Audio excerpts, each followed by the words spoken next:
Oh, we picked up another book. It's time to read it. Gossip Weekly. This guy really has good interest. Android sex officially better. Sorry, ladies, but plastic can't be beat. What? The result of our survey is in, and it's official. 68% of men prefer sex with an android to a real woman. Probably because they can actually get some. I think the real ones are telling them no. Especially if they look like Mr. Ortiz in the living room there. And with 52% of men saying they've tried to experience at least once, that's a lot of android love to go around. There was a few reasons given for this preference, but we think that we want to know the real. But we think we know the real is androids don't want to talk about their feelings afterwards. Yeah, that's funny, but I don't think that's the real reason. Eden Club. Okay, so that's the android sex club. Tech Addict. See, this is how these magazines work in this game, right? You get the front page of the dumb shit, right?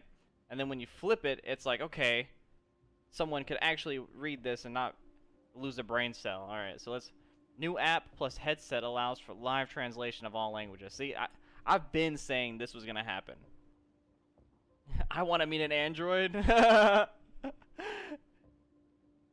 Is your android spying on you? CyberLife could be using its androids to collect private information. Yeah, it definitely is.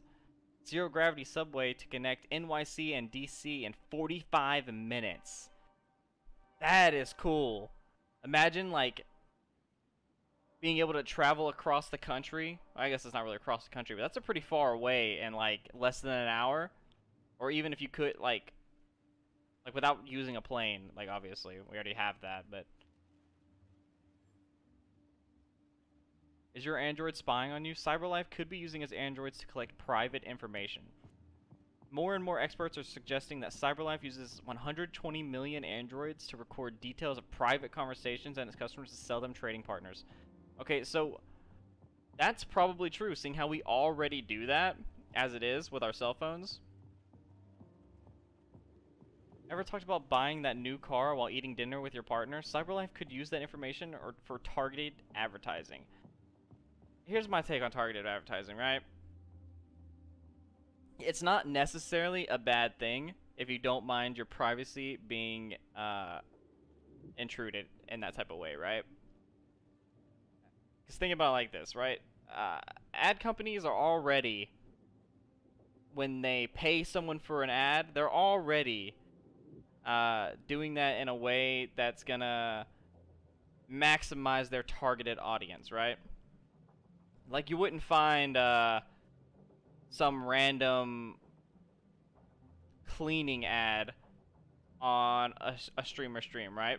Because most of the time they have like 40 cups of like just like Dr. Pepper and just water bottles sitting all over their desk. They just got trash wherever they, you know what I'm saying? Fingernail clippings, I'm not gonna show those. You see what I'm saying, right? That's not their targeted audience. Instead, you'd find something like gamer headsets or mice, right?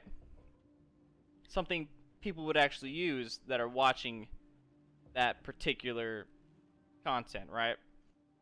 So targeted ads are already a thing.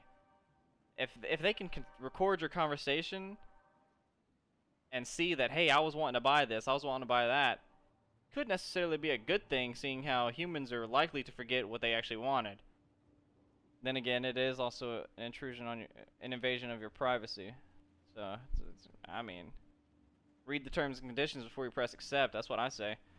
The information goldmine doesn't stop there. Everything from personal indiscretions to political affiliations could easily be extracted and potentially used for nefarious purposes. Yeah, obviously that's something that could be done, and I'm sure it's being done to this day. I mean,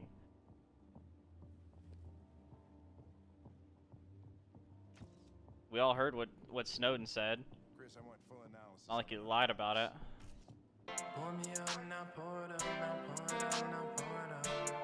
Cause I would tell these motherfuckers no cap, but I wore it once. It had a gown with it. My bass boom, my surround kicking, no downshifting. Bitch. Pour me a cold drink. I'm trying to celebrate. Live in the fast lane.